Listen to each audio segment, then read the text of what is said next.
So students, now let's take up more questions on binomial theorem here. देखिए जो अगला question है वो है आपका we have to find the coefficient of x raised power 1001. So we have to find the coefficient of x raised power 1001. Interesting question है in the expansion of this thing. अब देखिए बात यह है कि एक तो बायनोमियल हम इसमें लगा लेंगे, इसमें बायनोमियल कैसे लगेगा, तो चलिए उसके लिए फिर हम लोग बाद में जब मल्टीनोमियल की आवश्यकता पड़ेगी तब करेंगे. But before going for multinomial, like before thinking about using multinomial और using binomial in more than one step, what we should always think is कि कैन वी सिंप्लीफाई इट. आप इन दोनों फैक्टर्स को बड़े ध्यान से देखिए. कोई तो एक ऐसा आइडेंटिटी है, आपने 9th क्लास में जो पढ़ी होगी, जहाँ पे ये आइडेंटिटी के दो फैक्टर्स होते थे. कौन सी आइडेंटिटी है? If you remember it, so I think आगे होगा 1 माइनस एक्स क्यूब. ये होता है 1 minus x into 1 plus x square. ये आइडेंटिटी है. But then the problem is कि पार्ट्स अलग अलग हैं. इसकी पार्ट 901 है, उसकी पार्ट 900 है, डजंट मैटर. हम क्या करेंगे, जो आपका गिवन एक्सप्रेशन है उसे हमने लिखा 1 माइनस एक्स बाहर ले लिया और इसको ले जाके अंदर ले गए. So 1 minus x into 1 plus x square whole raise to the power 900. Okay, तो ये एक फैक्टर आपका बाहर बचा 1 माइनस एक्स और ये हो गया आपका 1 minus x cube raise to the power 900. अब समझिए, हमें इस पूरे एक्सपेंशन में जो कोफिशिएंट चाहिए वो है एक्स रेज पावर 1001 का. अच्छा, जब आप इसे एक्सपेंड करेंगे तो आपको कौन सी पावर वाले टर्म्स मिलेंगे? डेफिनेटली इसके एक्सपेंशन में you will get the terms with x raise power 3 के मल्टीपल वाली पावर्स वाले ही सिर्फ आपको टर्म्स मिलने वाले हैं. क्यों? क्योंकि अल्टीमेटली कहीं ना कहीं एक्स क्यूब का होल स्क्वायर, एक्स क्यूब का क्यूब, एक्स क्यूब की पावर आर होगा. ठीक है, तो जो भी आपको इसमें टर्म मिलेगा वो एक्स की पावर 3 का मल्टीपल होगा, स्टार्टिंग फ्रॉम 0 ऑफ कोर्स. ठीक, अब आपके पास दो चॉइस बचती है.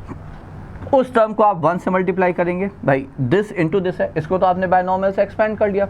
जब किसी भी आप एक्स की पावर 3 के आप एक जनरल टर्म उठाइए, ठीक है, उसको आप 1 से मल्टीप्लाई करेंगे तो एक्स की पावर 3 का मल्टीपल ही होगा. या यदि आप एक्स से मल्टीप्लाई करेंगे तो एक्स की पावर 3 के प्लस 1 आएगा. अब आप ध्यान दीजिए इस नंबर पे, ये नंबर है एक्स रेज़ पावर 3 का मल्टीपल प्लस 2. तो पॉइंट ये है कि इस पूरे एक्सपेंशन में आपको एक भी टर्म ऐसा नहीं मिलने जा रहा है जिसमें पावर जो है वो 3 का मल्टीपल प्लस 2 हो, और इसीलिए आंसर इसका 0 है. Now that's the importance of this question. देखिए, ऐसा नहीं है कि बिल्कुल हम लोग बिल्कुल अंधाधुंध स्टार्ट हो गए. कई बार आप सिंप्लीफाई करने का आपको चांस मिलेगा. You should definitely look at the probable identities which you can use और द प्रोबेबल लॉजिक्स. ठीक है, कई बार उससे आंसर बहुत जल्दी आ जाएगा. So that was one of the question है. ये एक क्वेश्चन हो गया. Now let's move to the next question. तो अगला क्वेश्चन है आपको यहाँ पे you have to find the value of this series of binomial coefficient. तो देखिए, हमें पता है sum of all the binomial coefficient in the expansion of any binomial. तो of course ये किसके expansion में आ रहा होगा? So this is 2ncn plus 2ncn plus 1 dot 2nc2n. ठीक है, तो sum of all the binomial coefficient is 2 raise to the power, जो भी उसका सब सुपरस्क्रिप्ट है 2n. ये तो हमें पता है. अब यहाँ पे कितने टर्म्स हैं, कितने बायनोमियल टर्म्स हैं? यहाँ पे 2n प्लस 1 टर्म्स हैं बच्चों. ठीक है, हमें कितने चाहिए? 2n प्लस 1 टर्म है, इसका मतलब एक मिडिल टर्म है और बाकी बचे n उसके लेफ्ट में और n हुए राइट में. मिडिल टर्म ऑफ कोर्स ये है, इसके इधर n टर्म्स, इससे पहले यहाँ पे n टर्म्स हैं. हमें जो चाहिए वो n टर्म्स प्लस ये मिडिल टर्म है. ठीक है, अच्छा फिर से आपको पता होगा 2ncr is equal to 2ncn minus r, ये भी पता है हमें. ठीक है, तो इसका मतलब ये हुआ कि ऑफ कोर्स ये और ये इक्वल है. 2nc1 is same as 2n minus 1. तो इसका मतलब ये हुआ कि इस पूरे सीरीज को we can write this complete series as, like फिर से एक बार लिखते हैं, 2nc0 plus 2nc1 dot 2n minus 1 rather n minus 1 fine n minus 1 plus 2ncn plus 2ncn plus 1 plus dot 2nc2n. Okay, now my point was कि ये और ये ये आपके इक्वल है, तो इन्हें इससे हमने p मान लिया, इसे p मान लिया, तो p plus middle term 2n/cn, ये हो गया 2^2n, ठीक है।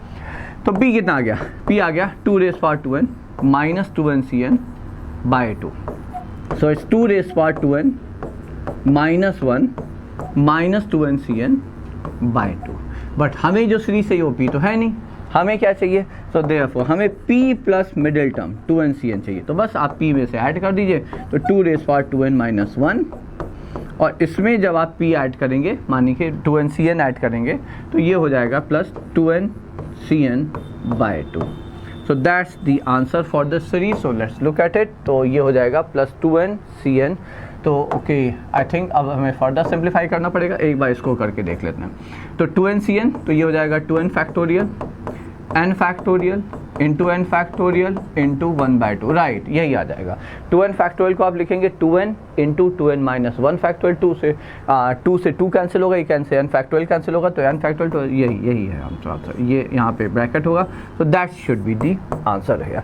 तो दोज वर दो बेसिक से क्वेश्चन हैं बट इंपॉर्टेंट हैं, ठीक है। So will continue with such more and better difficult type of question in the coming videos.